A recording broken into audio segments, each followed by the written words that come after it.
In 2026, the U.S. Interstate Highway System turned 70 years old. It is still the largest public works project in American history, still moving trillions of dollars worth of goods every year, and still running largely on infrastructure built decades before most of the people using it were born. The question now is what comes next, before the interstate. To understand why the Interstate Highway System was such a transformation, it helps to understand what American roads looked like before it existed. For most of the country's early history, roads were unpaved. When it rained, they became impassable. Mud swallowed wheels, vehicles broke down, travelers got stranded. According to the Federal Highway Administration, most roads were only 2 lanes wide, one in each direction, and many of those lanes were narrower than they should have been for safe travel at any meaningful speed. The safety problems went beyond the road surface itself. Businesses were built directly along the roadway, which meant drivers had to slow down sharply and turn abruptly into driveways, creating constant friction between through traffic and local access. Trees, utility poles, and telephone poles sat right along the pavement's edge. Pulling over in an emergency meant navigating around fixed objects at close range. Long-distance travel was not just slow, it was genuinely difficult and dangerous in ways that are hard to picture today. There was no reliable network connecting cities to each other. There was no consistent standard for how roads should be built, how wide they should be, or how safely they should handle the vehicles using them. And the country had roads. What it did not have was a system. Eisenhower's convoy.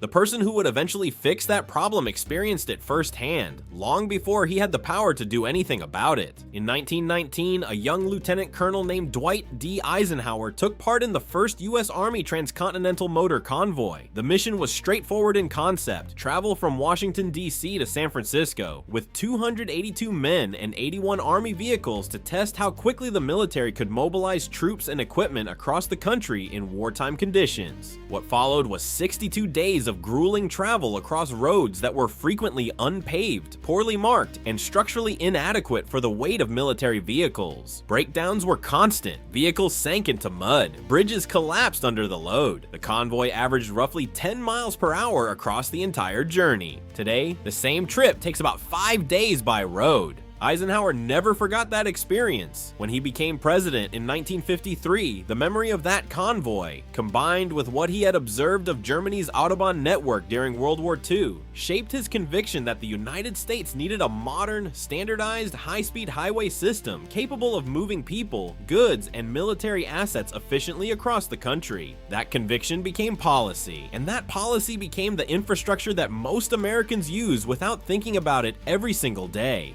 Building the system.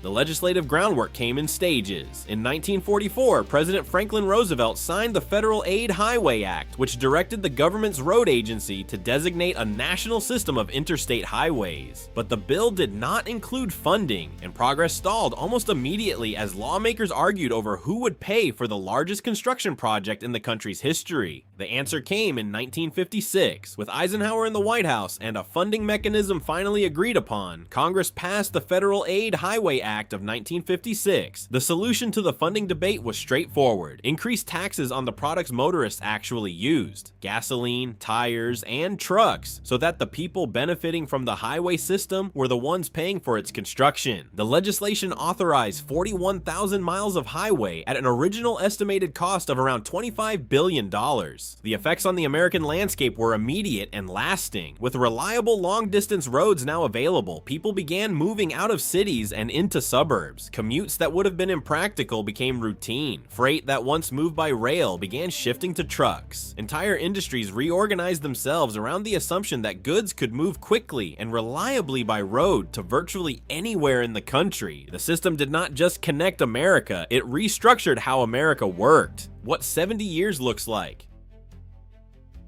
70 years is a long time for any infrastructure to operate without fundamental reconstruction. For the interstate highway system, that timeline is starting to show. According to a 2019 report by the Transportation Research Board, a division of the National Academies of Sciences, Engineering, and Medicine, most sections of the highway system's roadway still have their original foundations in place. These are not surfaces that have been repaved and rebuilt over time. They are base structures laid down in the 1950s and 1960s that now need to be completely rebuilt from the subbase up. not patched, not resurfaced, but reconstructed from the ground underneath. The bridge situation follows a similar pattern. A large portion of the structures now being flagged for replacement were built between 1950 and 1980. They were designed for the traffic volumes, vehicle weights, and safety standards of that era. In the decades since, traffic has grown substantially. Freight trucks have gotten heavier. Safety expectations have risen. Many of these structures are now operating beyond the conditions they were ever designed to handle. The result is not a single dramatic failure point. It is a nationwide accumulation of deferred maintenance, aging materials, and designs that no longer match the demands being placed on them, spread across thousands of miles of roadway and hundreds of individual structures that all need attention at roughly the same time. The investment gap. The Transportation Research Board's 2019 report did not just describe the problem, it put a number on what fixing it would actually cost. In 2018, annual investment in the Interstate Highway System sat at roughly $23 billion. The report concluded that modernizing the system over the following 20 years would require increasing that figure to $57 billion annually, more than double the current rate of spending, sustained consistently over 2 decades. The scope of work that figure covers is significant, reconstructing a majority of interstate highways and bridges, upgrading interchanges to improve safety and function, adding capacity along existing corridors, constructing new routes where needed, and improving highway safety features throughout the system. No single level of government can cover that gap alone. The Interstate Highway System was built through a partnership between federal and state governments, and modernizing it will require the same structure. Federal funding sets the baseline and establishes standards. State funding fills the gaps and handles the local matching requirements that most major federal transportation programs require before dollars can be released for construction. What that looks like in practice is a pipeline of projects, some already funded and in design, some awaiting final approvals, and some still in early planning, spread across nearly every state in the country. The investment gap is real, but so is the activity already underway to start closing it. Projects already moving.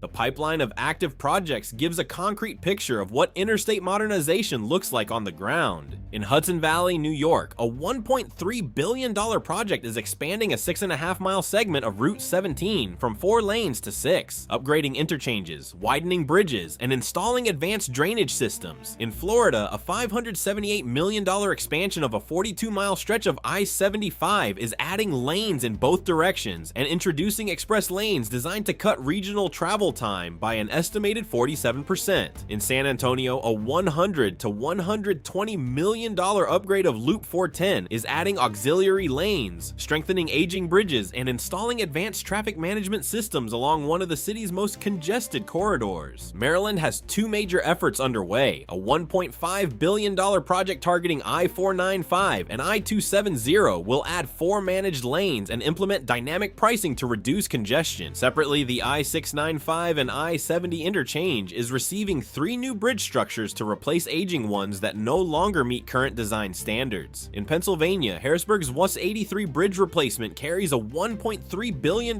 price tag and will widen the corridor to 5 lanes with full-width shoulders and upgraded ramps. Smaller but equally necessary projects are advancing in Virginia, Kansas, Arizona, and Austin, Texas, each addressing structures built decades ago that have reached or exceeded their design service life. Here is a question for the comments. Which part of the interstate system do you use most, and have you noticed the roads getting worse over time? Built for what comes next?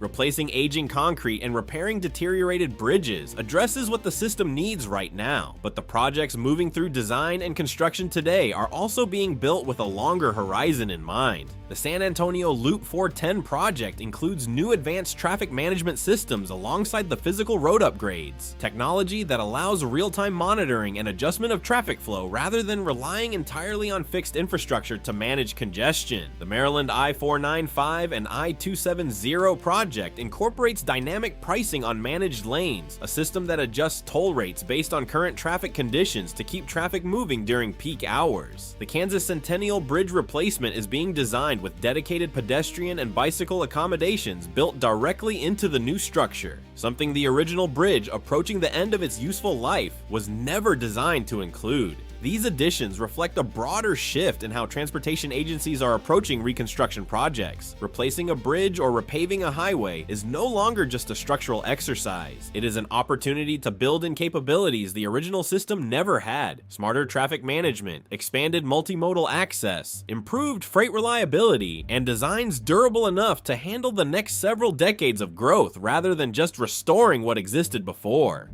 The interstate system was built for America in 1956. The projects underway right now are being built for America in 2056. 70 years ago, the Interstate Highway System changed how America moved. The infrastructure that made that possible is still out there, still carrying the same load, and still largely built on the same foundations laid down before most of its current users were alive. The work of keeping it functional for the next 70 years has already started.